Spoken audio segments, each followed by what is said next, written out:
ركز معايا. ما تيجي نتعرف عن العدة الخداعة. ايه العدة الخداعة دي؟ طب الاول نعملوها في ايه؟ نعملها في ايه يا كابتن ميدو؟ نعملها في ايه يا كابتن ميدو؟ نعملوها في الكابلات. يلا بينا. الخداعة ليها اسم تاني اسمه بالس او نبضة. النبضة دي ازاي؟ بناخده عدة صريحة. احنا قلنا هننفذها على الكابلات. العدة الصريحة اهي، تمام؟ فين بقى العدة الخداعة؟ اهي. يبقى دي بالس او عدة خداعة.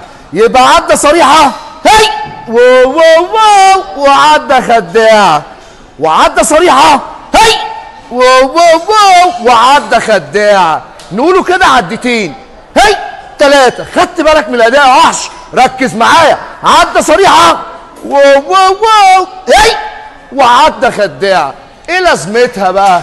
العدة الخداعة دي زودت الانقباض العضلي، علت معانا الحرق، يعني مهمة جدا، وفي نفس الوقت او الاهم بتغير الروتين التدريب، بتخلص الروتين، يعني بتكسر الملل. مش عايز اطول عليك.